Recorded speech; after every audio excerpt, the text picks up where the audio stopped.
Hello, everyone. Thank you so much for joining us today. We are going to be doing a book talk discussion about Octavia Butler's novel, Kindred. And I'm so excited to be here with you today. My name is Elizabeth Ajunwa. I am the librarian 3 at the Glen Arden branch, and I am here with a lovely crew of ladies here. And so I'll just have everyone go around and introduce themselves. Good morning. Go ahead, Tashi. Hello, my name is Tashi McGriff, and I work at the Oxon Hill branch in the Sojourner Truth Room. Good morning. I'm Kiana Turpin-McCurtis. I work at the Spaldings branch as a library associate. Hello, my name is Lauren. I work at the Oxon Hill branch in the Children's Services Department. Good morning, everyone. My name is Marcia Quarles, and I work at the Southbury branch. Welcome, everyone. Okay, so let's dive into a synopsis of what this book is about first before we jump into the questions.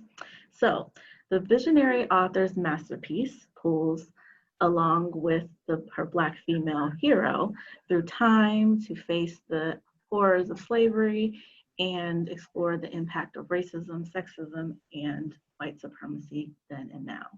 And to go deeper into it, character Dana, a modern Black woman, is celebrating her 26th birthday with her new husband when she is snatched abruptly from her home in California and transported to the antebellum South. Rufus, the white son of a plantation owner, is drowning, and Dana has been summoned to save him. Dana is drawn back repeatedly through time to the slave quarters, and each time the stay grows longer, more arduous, and more dangerous until it is uncertain whether or not Dana's life will end long before it has a chance to begin. So, let's just jump into this first question. The first question was, this your first time reading this book? Yes or no? And were you surprised by anything in the story? So let's start with the question. I can start, actually. This was not my first time reading the book. I read this in high school. It wasn't assigned or anything, even though I know a lot of schools assigned it. So I just sort of read it because I was looking for books with Black people in it and read it. And I remember it being pretty impactful when I read it as a high schooler. I thought the time travel thing was cool. Like that was a different, that was different. But so this was, and I always intended to revisit it later, but I never did. And so this was interesting reading it now as an adult. It's interesting reading it being older than the character, because and it just was really interesting revisiting it. And I was surprised by some of the things that I had forgotten about in the story. Probably can talk more about it, but there are some points that had popped up that I was like, oh, I forgot that happened. So that was my answer to this question. It's not my first time, but it was surprising some things. So this was my first time reading the book. I know it's really popular on reading lists for school. I was never required to read it for school. So for anything that's surprising in the book, obviously is the time travel, but the things that really stuck out to me were Dana, who is the main character in the title, she would time travel, and when she would go into early 19th century, she would be gone for months, but when she would come back home, was only maybe a few minutes or, something like that. So I guess those were the surprising things. Or like if anything happened to her while she was in Maryland, those effects would come back to her in her present day. So, yeah. So this I would say I read the book yes and a half. I started the book years ago. I guess it just wasn't my time to read it because it just didn't grip me like I feel like it should have. I don't know, because people always talk about like Octavia Butler, and the first book that they talk about is Kindred. And so I picked that up, and I don't know, it just didn't grab me like I wanted it to. So when I tried it again, I wouldn't say it was my favorite Octavia Butler book, but yeah, I was able to finish it. What surprised me about the book? I will probably have to say the complex relationship that Dana and Rufus has. I don't know, I just feel it's just really weird in a way. Like there's just like this, like she's like drawn to him, but also I don't know. It's that surprised me a little bit. Just like how she felt like drawn to him and comfortable with him, but also not. It was very complex. This was my first time reading the book, and I had a very difficult time reading it. I started reading it in regular book form as an ebook, and then I couldn't get past the first chapter, so I said, let me try to listen to it. And I still had a hard time, so I ended up trying the graphic novel. So I read it as a graphic novel. I was able to get through the whole book. And I think the most surprising thing for me was the relationship that she had with Rufus. I think Kiana kind of mentioned that. They had this bond, this kindred spirit between the two of them, despite how awful he was as a grown-up. I mean, as a young boy, I can understand a little bit that relationship, but as he became an adult and became a man of the times, I had a hard time understanding her connection to him. But I mean, I understood the connection, to him, but and eventually what happened. But yeah, that was my big thing initially as I was reading the graphic novel. Oh, this is not my first time reading this book. I do remember it being required for the students that I used to, at the school that I used to work at, and I remember seeing them reading it. But I was not particularly interested in the subject matter itself. But I was interested in Octavia Butler. And so I chose to read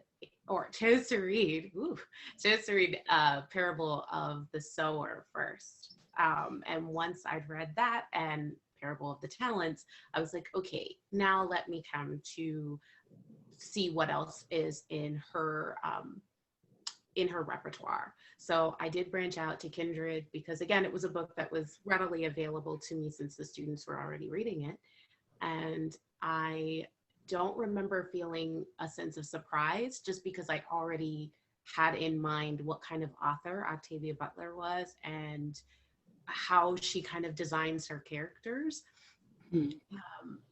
But I would have to agree with everybody's I don't want to say uncertainty, but kind of like that very weird feeling that you get with the relationship between Dana and Rufus, and later Dana and her husband.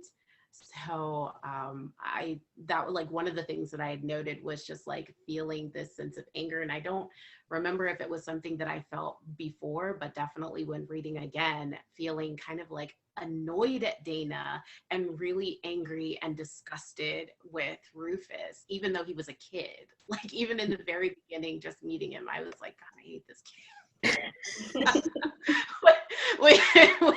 which felt so bad because he's a product of his times, but he's also not just a product of the time, but a product of abuse from his own family. So it's several different things that are contributing to how he decides to treat others. And I was just like, ugh. I couldn't at no point could I just let that go. Yeah, I this is a good segue into the next question, which is have you read any other works by Octavia Butler? So it's funny. I have, and my favorite book is Parable of the Sower. Like I love the Earthseed series. Like that. I think this might be dramatic to say, but that book like really, really, really had an impact on me, and that series had an impact on me as a young woman. But it's interesting, like Octavia Butler does have some interesting dynamics she puts her female characters in, especially with their relationships, and we'll probably talk more about that. So I was remembering that. I'm like, oh, this is kind of a similar dynamic in like a lot of her novels, and I'm curious to hear what your thoughts are on it. But yeah, I read Parable of the Sower, Parable of the Talents. I actually really like Fledgling, which was her manuscript, and I call that Twilight before Twilight, but make it black. So I really enjoy her books, and I haven't read all of them, and I want to read more, but I'm curious about your guys' perspective on her writing, if you've read any of her other works, because I can't say that Kindred is my favorite. I haven't read any of her other books, but I would like to try something else because her writing is so fluid and so interesting. She really made Kindred seem more like a slave narrative. I mean, I really enjoyed her writing style, and so I would think I would be willing to read some of her other books, to see how she, I don't know, maybe to see how she was able to focus on that female character, the female, how she brings out the females. There's plenty. Yeah. Plenty this one. Oh, I guess it's time. Tell us more.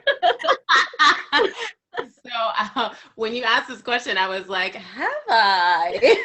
Yes, I've read both Parable of the Sower and Parable of the Talents. In fact, Parable of the Sower is one that I typically recommend to people when they're first starting out with Octavia Butler. I tell them, do not read Kindred, please don't. I wish I had known that, Lauren. I would have read something else first before Kindred to kind of ease my way into it. I'm sorry. I mean, it's a very biased thing, I think, for me to say, because there are people who really do like Kindred and from there are able to get more into her works. I personally, this wasn't for me. I prefer the route that she took with Parable of the Sower because it was very much a mirror of some previous years that we had, but also some things that are happening now in terms of like pandemic response and climate change. So I really, really, really love that book because I feel that it's timeless. I have 3 copies of that book in my home right now. One from my first apartment, and I left it on the windowsill, and now it is waterlogged and damaged, but I kept it because it was the very first time that I had read Octavia Butler. The second one that I repurchased because I messed up my first copy, and then the third that I purchased because it was like on the shelf and it was 25 cents, and I was like, I want it though. I didn't need it, but I wanted it. So yes, Parable of the Sower, Parable of the Talents. I've also read Bloodchild and Other Stories, which is her short story collection. And I love that one because I feel like you get a little bit of a conversation with her because she does have little excerpts that are specifically from like just her talking to you about how she's crafted the story. So that's another one that I would recommend to you, Marcia, is her short stories. I've read Mind of My Mind, which is a prequel to the Patternist series. And I've also read Dawn, which is the first in the Genesis series. And I've also read Fledgling, which I do agree with you, Elizabeth. It is definitely Twilight before Twilight. And that is another one where there's some really complex relationships. That was her final book. I wouldn't say that it was a favorite of mine either. I don't know. There's some very, very, very complex relationships in that one as well. So if you do read it, you're gonna have to go in with the mind to be prepared that it's gonna be a little like, It'd be a little icky. I give that one not a pass, but I do kind of give that one a little bit of leeway because she wasn't finished with the book. So Yeah. we don't know what she would have edited or what she would have changed. So I kind of am like, okay, well, I wonder if this would have been like this, you know? So yeah, but I still think it's worth checking out, especially if there's someone who likes that vampire genre. I actually do, so I'm gonna have to check it out. So I actually do like that genre. Yeah, it's interesting. Check it out, Marcia, but still start somewhere else. Because just start maybe with the short stories. I don't know. If you can get through Kindred and those complex relationships.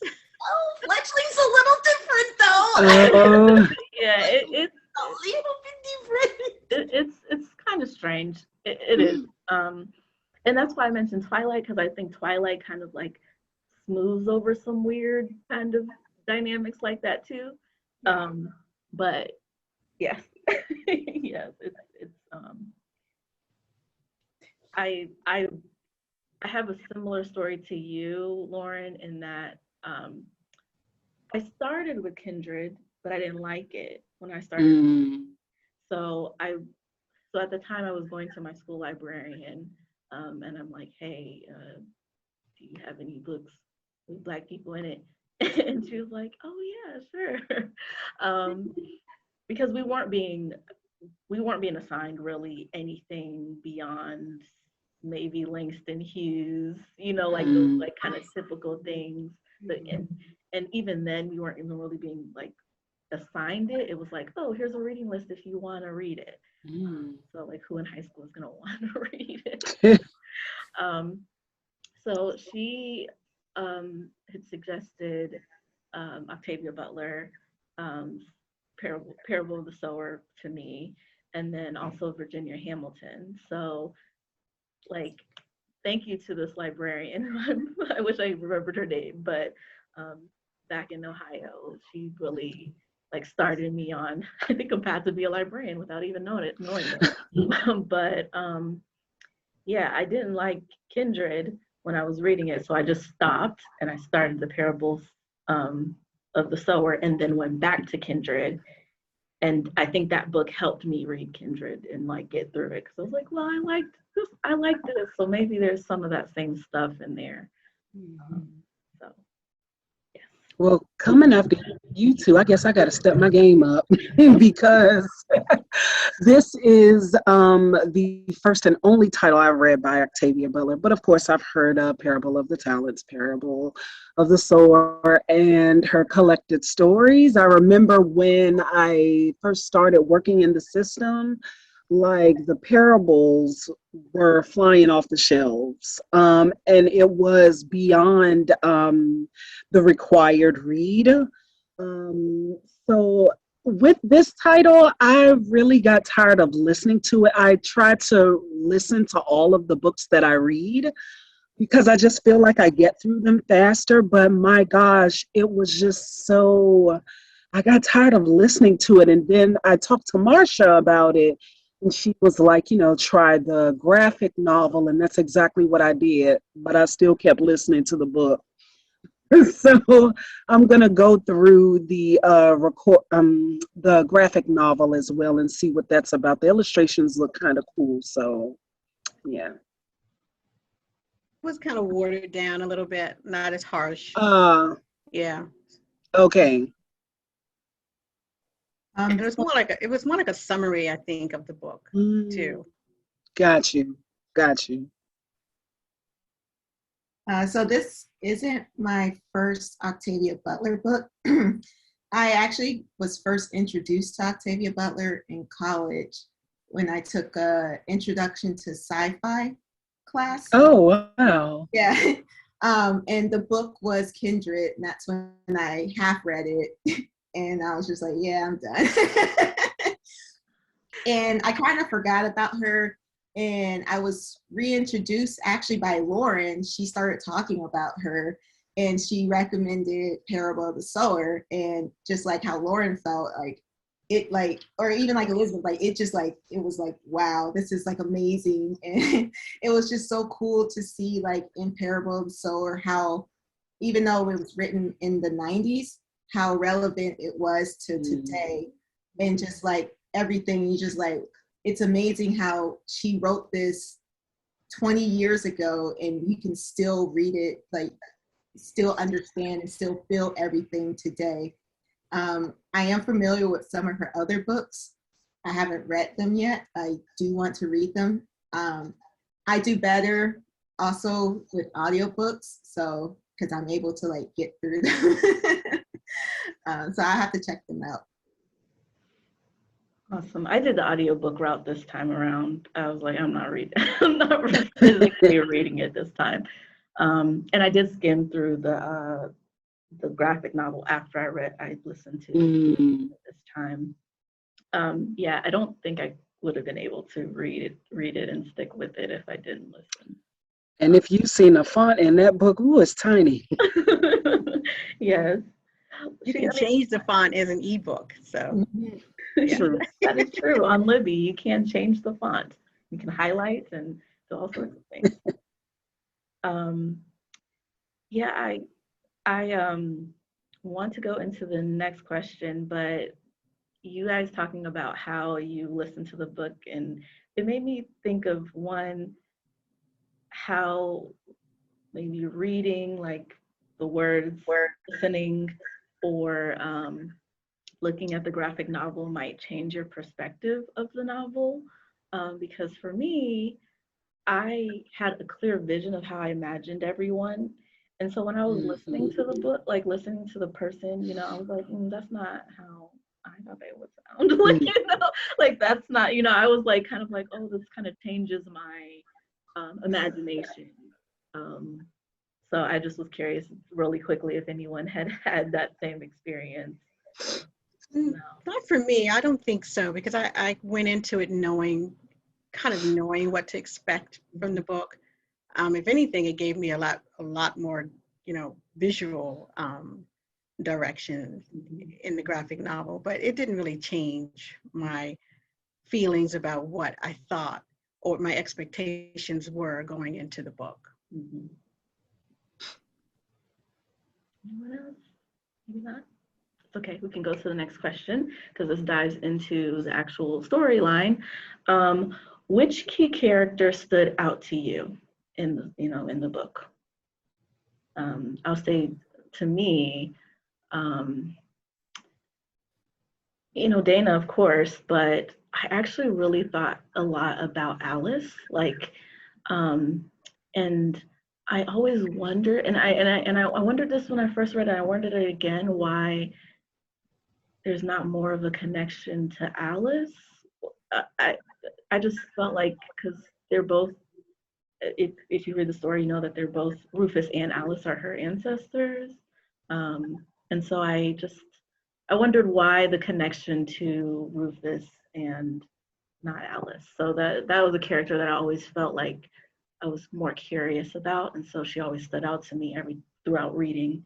And her dynamic with the main character Dana was just very interesting. Like in the book, they talk about them being to Rufus one woman, and so I felt like very curious about that character, and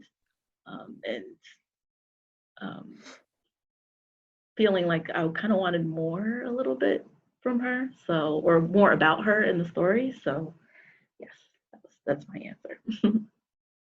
I agree with you, Elizabeth. I also was thinking more along the lines of like Alice, and kind of feeling, in a sense, I mean, I don't want to say too much for those who are interested in reading Kindred, but we do know what happens to Alice in the end. But in spite of that, I still feel like she's just a bit stronger than Dana in terms of her ethics. I think Dana is a little weaker in that sense. So I was very interested in the dynamic between her and or Alice and Dana, for that fact mostly. But I do like, or I never really thought of, but I like how you were thinking of why why is she so connected to Rufus? Like, why is it every time that he is in pain or in trouble, always coming back for him and not the other way around? Like, not for Alice. And I'm wondering also, because we see another dynamic that is similar with her and her husband, I'm wondering if that was the reason why we're looking more so at Rufus, is the dynamics that she has with these two men specifically. So I don't know. It's just a thought. I guess obviously the key characters that stood out, obviously Dana, because she is the main character. For me, it was Rufus. You know, when we first see him or meet him in the book, he's a young, sweet child. But as Dana goes back to Maryland time and time again, and as Rufus gets older, we see that he becomes, you know, more brutal. He inflicts pain on people. He rapes women.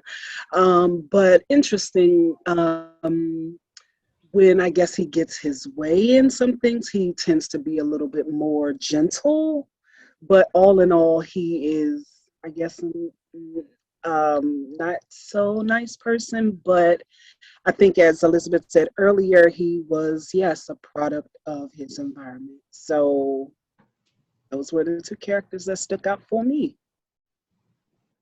But you, Kiana, I really was interested in that dynamic between Dana and Rufus. And it was interesting seeing the progression of Rufus and how, like you said, how he started off young and, you know, not innocent, because he was, you know, abused as a young child. And he witnessed, you know, all kinds of things. And Dana was new to that whole environment when she came in, and she had to learn it each time she went back. But you could see the progression of how he became so brutal and so controlling and so horrible as a man of his time. So that was a really, and Kevin and her relationship, I kind of was interested in that too, to see what was going to happen to them and how Kevin would respond to that environment as well. And also Alice and Dana, I'm like you, Lauren. I thought there was going to be, I don't know, I thought there was going to be more of a kindred spirit between them, but I didn't find that to happen so much. Like, without telling so much of the story, I felt kind of a disconnect at some times during the book between her and Alice. Like, there wasn't as much of a strong connection as I thought it would be. So I know I'm all over the place, but yeah, I think that Dana and Rufus was what really stood out for me, and how he changed so much, and you can see how that life changed all of them, but how it really, really made Rufus so brutal. It's just horrible. I think their understanding of survival is different. So that might also be what makes them like similar, but also foils. So, yeah, and she needed him. She needed Rufus, I think, throughout the book until you know, her late end. I mean, that may come up, but she needed him to get through it. Right. And I don't, but you know, no one can know that though. Like, no one else knows that she's dependent upon this person, because that's her means of actual survival, like actual living. And so outwardly it looks like very confusing, very strange as to why you would make an effort to do certain things. But that's why I think like her understanding of survival and Alice's understanding of survival are two different things. I still think that they're kind of two sides of the same coin, but I just think how they go about things is very different. And I still feel like Alice is just quite a bit stronger than Dana is. I agree. I think she was too. I think she was much stronger than Dana. So I will have to say I was more, I guess, interested in Dana, mostly because like Dana, just thinking about what you guys are saying, Alice being more of the weaker one, got me thinking of just like we're seeing everything happen through Dana's eyes. And it's kind of like we're Dana in a way, because we're modern women.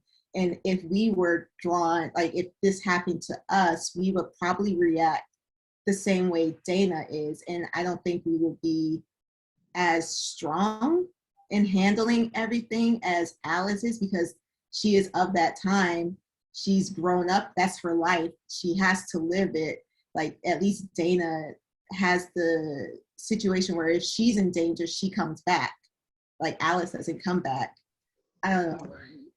I just, I was more interested in Dana just because, just looking at it through her eyes and just thinking like, man, if this was me, how would I handle it? I probably would handle it the same way. But yeah, I was also interested just what Elizabeth and Lauren were saying about how she was drawn to Rufus, but not to Alice, even though Alice was also her relative. I don't know, that's just, I never thought of that. So that's pretty interesting to think about, like, why was it him and not her? I don't know. I have kind of the same thought as you, Tashi, when it comes to Dana, because I know there was some other discussion we had. I think maybe it was the Selma movie discussion we had, Kiana, and I was just saying like, I don't know if I can put up with the same things that people were putting up with, and that was, you know, the civil rights movement. And reading this, I definitely felt a mixture of emotions, a feeling of being frustrated and disgusted with some of the things that Dana was like accepting, especially because she knew she had, well, she wasn't quite sure, but kind of knew that she could kind of get out of this at some point if it got too hard. But then also understanding why she was doing what she was doing. Like she was choosing the way to survive and the way that she could handle.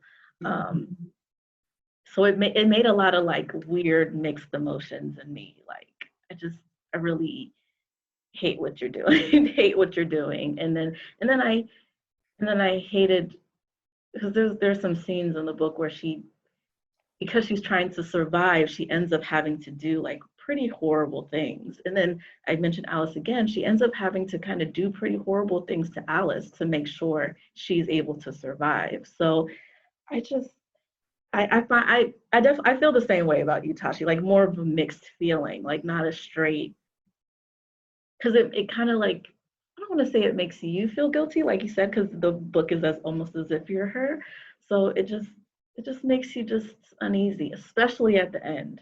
And with what happens at the end, it's just like, this is so, I would hope, I remember reading at the end, I'm like, I would hope that I like you said, Lauren, I would hope that I'm more of on the side of Alice. like I just felt like she always understood like slavery wasn't for her. Like yeah, she was gonna do what she was gonna do to survive, but she always was like, nope, this is not it. Like there's times in the book where Dana, she kind of she always talks about like getting comfortable with slavery. And I felt like Alice there's never a moment where I felt like she ever got comfortable, ever. And if she did, she rejected it. So, yeah, I find it. I was going to say, you're right, Elizabeth. I think you're right, because I think all of the characters had to find a way to survive. And they had to put up with, you know, horrible violence to survive. And even Dana, remember she would go back home and she packed her bag. You know, she packed her survival gear so that she can have things with her to get through. Even with the aspirin, with soap, with things that they didn't have, back in 1815 or during that time. But Alice, you're right. Alice was never comfortable. She fought her way the whole time. She fought against it to the very end. So they're two separate women, two different women, but similar in a way, very similar in a way, because they did find ways to survive. And you're right, Tashi, Alice was there the whole time. That was her life. That's what she grew up in. And and Dana didn't. She had to figure it out as she went along. So that theme of survival was very strong in Valence, so much balance that even Dana suffered so much balance, while she was there. But she found a way to survive, and I think Rufus was her way out. But you know what I find? Oh, go ahead, Tashi. I'm sorry. Oh no, I was just saying yes. I agree. But you know what I find really interesting is that we talk about Dana finding these different ways to survive when she's going back to that world, but doesn't understand how she can survive in the present Her world. and doesn't recognize her own form of slavery in the present time, which I think is very, which is why I'm so frustrated with her, but it's also incredibly problematic. Like, Are you talking about Kevin, her and Kevin? yeah, no. I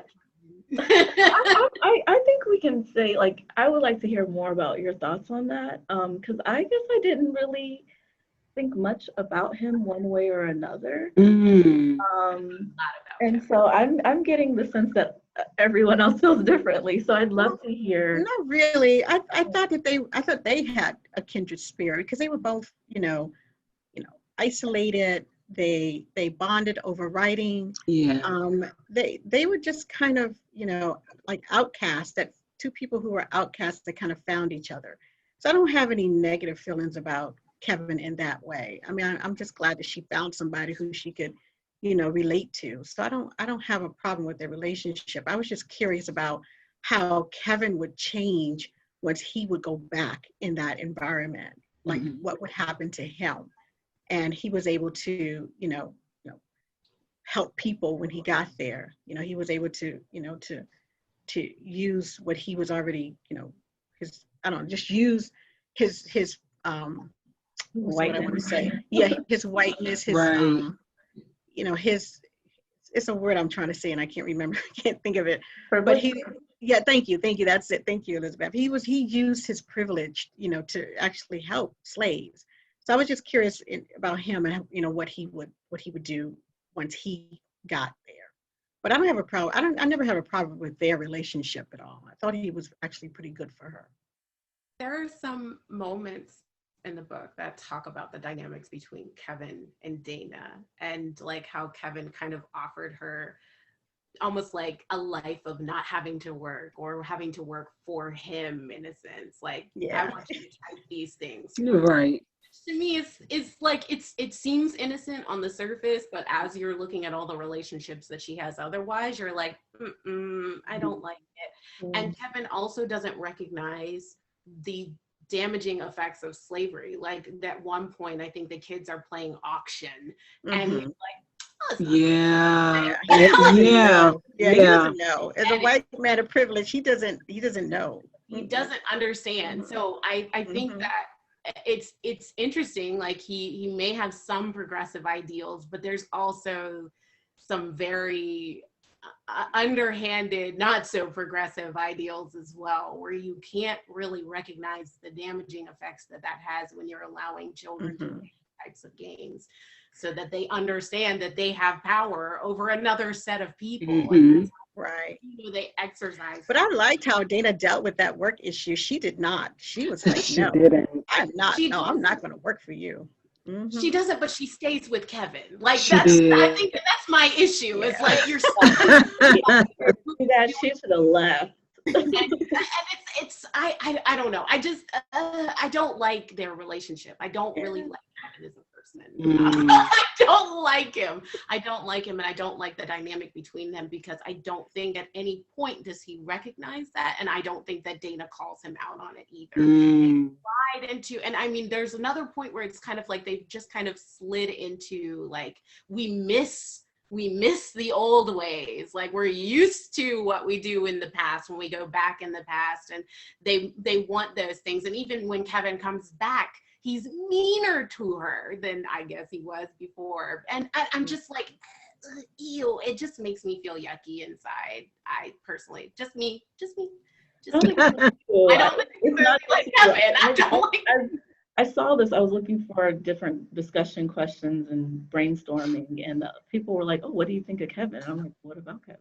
I didn't think Yeah, there was so much going on. There was so many horrible men and stuff going on. Gosh. Yeah, I definitely did. I definitely felt like he was aloof, because, you know, what can he do? Like, what can he do? He's kind of trapped in this place because of Dana, and I just maybe I just didn't have very high expectations of the white male character in this particular novel. I just didn't expect them to.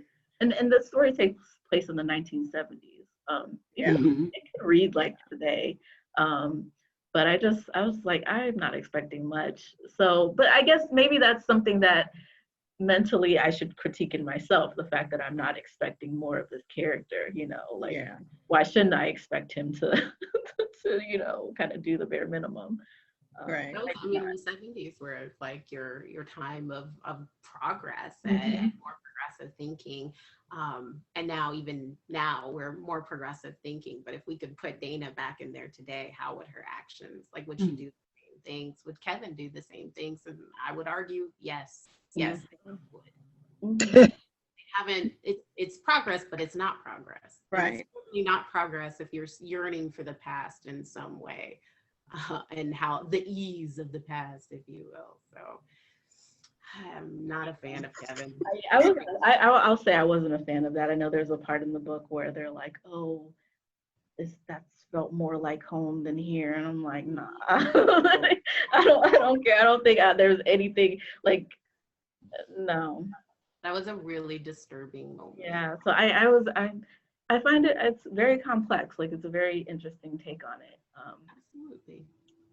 And I don't know. I don't know. I'm curious what Octavia Butler was trying to say with the dynamics that Dana has with white men, and why the character is so connected to these white men.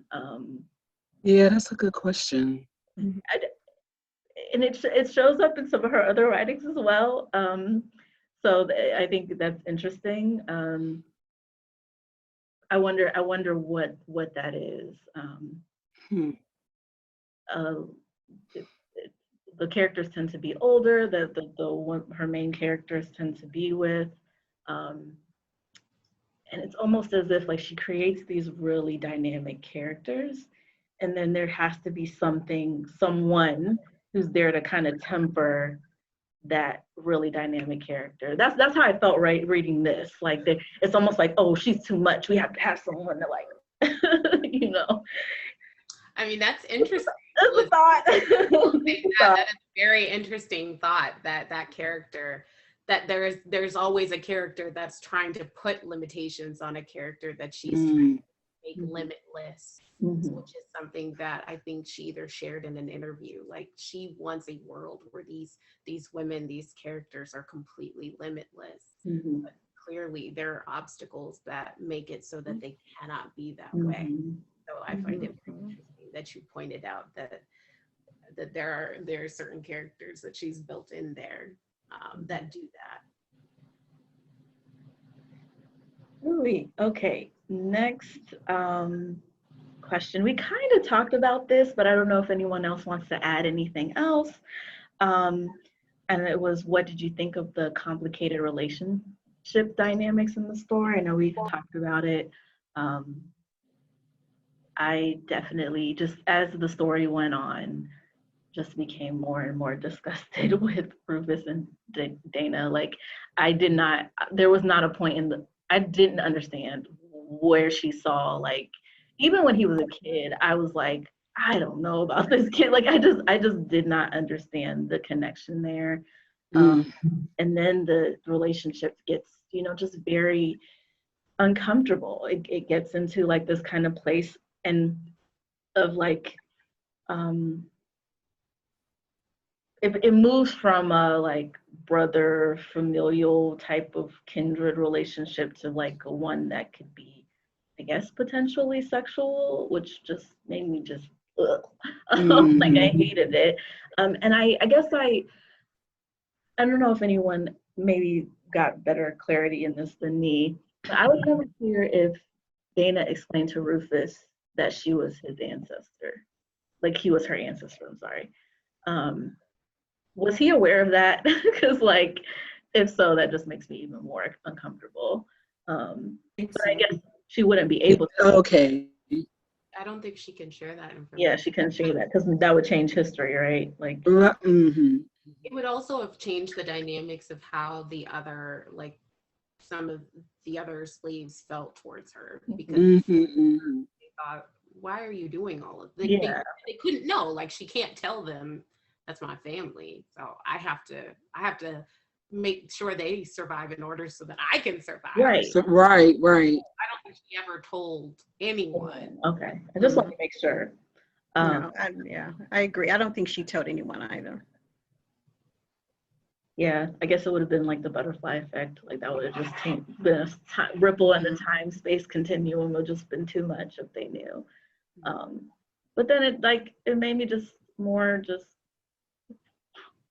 frustrated with her because she kind of had to like do things but it's like she did it because she basically made sure like not just her survival, she made sure her whole family life. Family, right, Yeah. right. Mm-hmm. I might be way off, and maybe I'm thinking a little too into it or whatever, but okay, we already have talked about like one of the main themes, of course, is survival. But does she even really have to worry about it? We are more than 100 years later, and you're alive, you're fine, you're well. So I don't know. I could be off or whatever, but yeah, like I understand that she's trying to, I guess, survive for herself and for, I guess, her ancestors and things that are going on. But yeah, like what is it with survival? You already know you're going to be okay. I don't know. Weird point, but Well, that's an interesting question, right? Like it's like, was it gonna like if she made different choices, would it have changed anything? anything else, I right? don't know. So it's like, at some point you exist in that time, right? So there's eventually you existed. So did you have to make those decisions? Did you have to do those things? And it's like, and it makes it very complex. It's like, are your actions actually going to make this baby be born? Like, Mm-hmm. who says that that's going to happen? It's you. Like she decided that. um so yeah.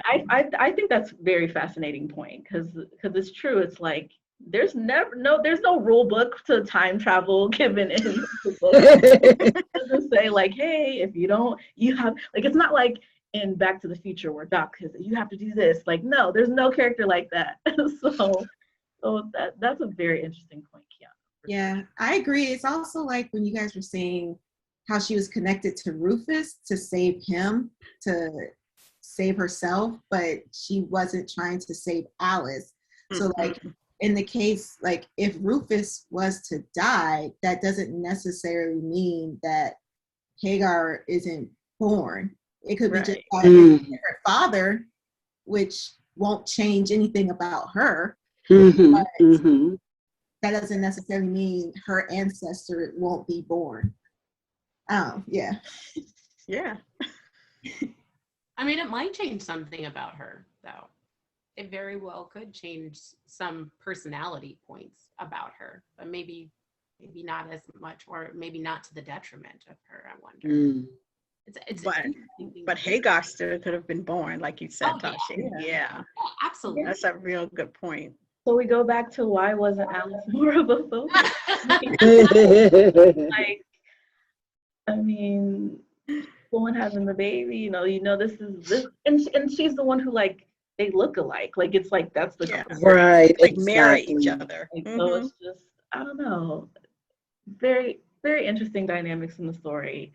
So I wanted to get your feedbacks on that. Elizabeth, we didn't really talk about the dynamics of women in this story, which was another thing. We talked a lot about like the dynamics between the men and Dana. Men and the women. And Dana as well. Yeah.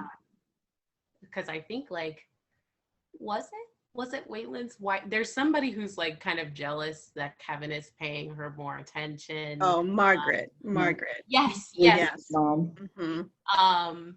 But I feel like I don't know. That was just another kind of complex relationship that these women had. That these women also realized that they have power over female slaves and all slaves really, but they have no power as it relates to,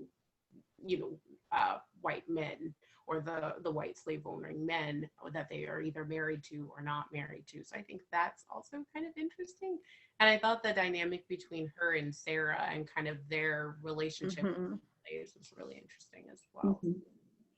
I wouldn't just say it was the men. I kind of wanted to just quickly touch on the ladies as well.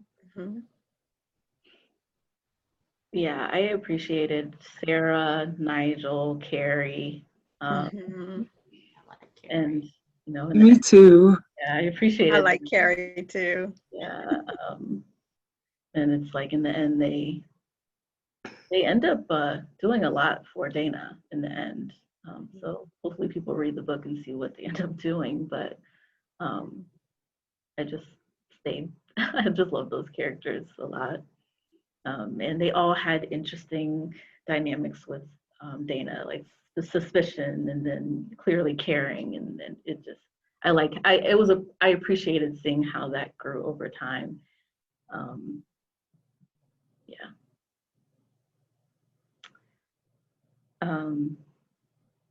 So I would love to get into a deeper discussion about that, but I don't think we would be able to get through all the questions. So I did want to touch on what was a significant part or scene in a book that resonated with you or touched you or just really like stuck with you. For me, it was, and this is, spoiler, it was when Rufus sells someone, a man, for just talking to Dana. And I don't know, something about him doing that just really was like a gut punch. I think that was one of the scenes I didn't remember, and I just was like,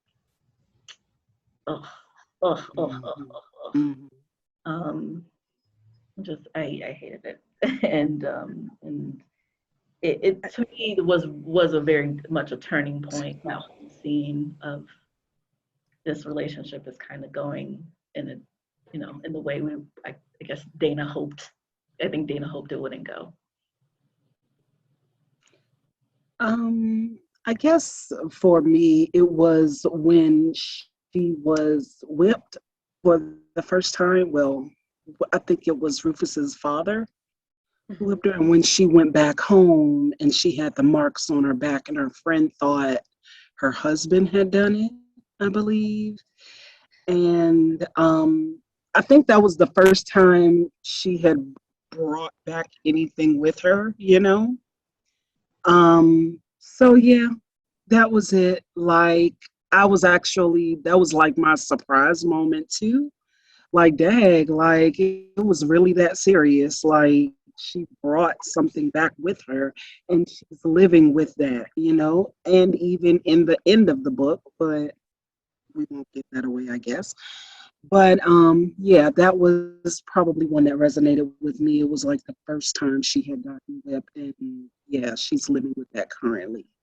I think probably the very first part of the book, the prologue, probably had like a good, like the biggest significance for me. It's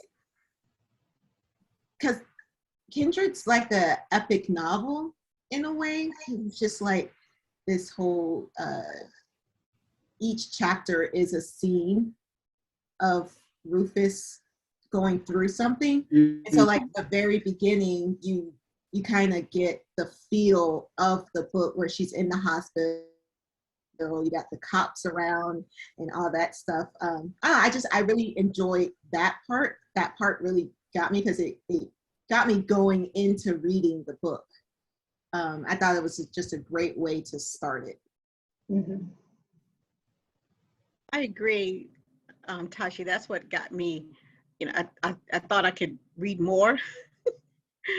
But that scene in the beginning when she, has that incident is very vivid. Mhm. So yeah, that was one of my moments as well. My moment was just between Dana and Carrie. I just thought that was, I don't know, I needed a bit of sweetness to Mhm. that had happened. So that was a moment that really stood out to me. Yeah. So next question is, have you seen the film Antebellum? And now add on to this, are there any other films or movies, or TV shows that come to mind? I have not seen Antebellum. Neither have I. Neither I have haven't I. seen it, but I know that it has like a similar plot points in it. And with this question, I was thinking of other things that came to mind when I was reading this book, and I definitely thought of a TV series that I always try to promote that's no longer out, but I still say people should watch it, and it was called The Underground. Ugh, It was yes. it was such a good show. Ugh, I know people don't really like watching slavery shows, but like this one was actually good. that was amazing. Oh my God. I Me felt, and my mother loved it. yeah, and I felt like, oh man, if whoever made that show did Kindred, I think they would be able to make it something interesting. Um, and then I also thought of a miniseries with Halle Berry from a while back, a long while back, called Queen. It was like Alex Haley's Queen. Yes. Stories that kind of like, tell this like long narrative that was what was Ugh, in mind with this. that was really good too. Yeah, they're good. They're good. So if you're looking for Roots in a way, because Roots, kind of, started us with, Mhm. realistic versions of slavery. Roots is the grandfather Oh, yes. piece.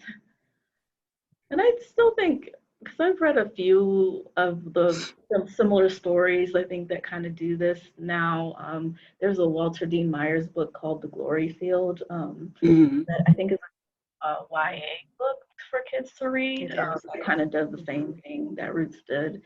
And then there's Homegoing, which is on both continents. And they definitely, they kind of all take that Alex Haley's structure from Roots and, tell the story. So, yeah, I'm glad we got the film thing in there. So I think we'll make these last two the final question, and I'll shorten them a little bit. Why do you think this book relates to the holiday of Juneteenth? And if you do think it does, why or why not? I definitely think it does relate. I mean, it's kind of about the legacy of slavery. It's about the potential of freedom. And then someone who has freedom experiencing what slavery was like. So I think it really does resonate with why we should celebrate Juneteenth, in my opinion. I was probably way off field. I don't know. Anyway, Juneteenth, the original celebration of Juneteenth, the slaves in Texas didn't know that they were really free.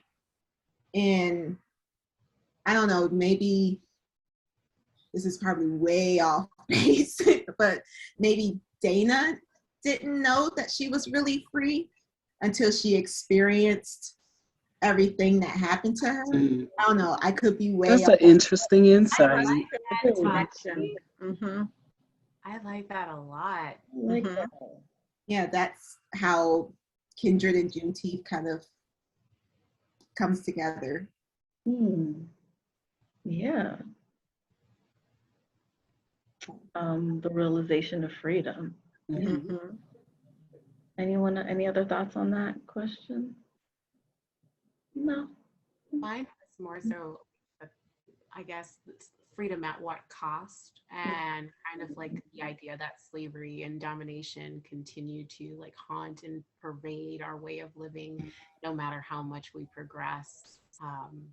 We always kind of, I mean, clearly based on even the beginning scenes, we know that Dana is going to carry trauma with her for the rest of her life about the experience that she's had. So I don't know. I don't know.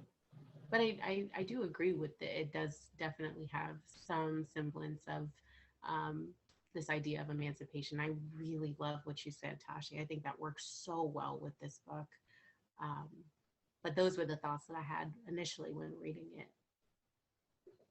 Yeah, and that was the last question. What did you feel when at the end of the book? What was the feeling that you were left with, and what your final takeaways are? So that's also a question. Final one. I definitely left this book feeling that, you know, there's a kind of saying that slavery impacted white people too, and like did horrible things to them too. And I felt like that was like something that this, like it wasn't just it was a poison in society, and I just left the book feeling just like everybody is emotionally ravaged by the violence and just the toxicity of that institution. Any other final thoughts about Kindred? Well, I think you, Tashi and Lauren, you like really ended it on a good note, like not like the realization of actually being free, and going for this program is to celebrate Juneteenth and to celebrate the legacy of the people who came before in this country and have gone through atrocities we probably couldn't even imagine. And it's always important to remember them. It's always important to work towards better and better, especially at this time in our country. And I just want to thank all of you for joining me today for this discussion. A difficult, complex book to read, but I think, you know, worth having a discussion about. And I hope anyone viewing checks out Kindred, reads it, and reads other Octavia Butler books, especially the ones that are more like real strictly science fiction, because I know this is listed as science fiction, but I kind of debate that a little bit. I'm with you on that one. I kind of thought this was more historical fiction. Historical fiction. I thought the same thing. I mean, I get the time travel, but I think it's more historical fiction. Yeah, it has those elements. It has science fiction elements, but yeah, a lot of people put it in the science fiction category. So maybe if you're not that into science fiction, this might be a title that you like, you know, if you are more a historical fiction person. But thank you all so much for joining me. Thank you all for viewing and watching this discussion today. And we hope that you look at Libby and check out books if you can go to your local library for curbside or whatever services are being offered. And thank you again. Thank you for joining me and joining us. Bye, everyone.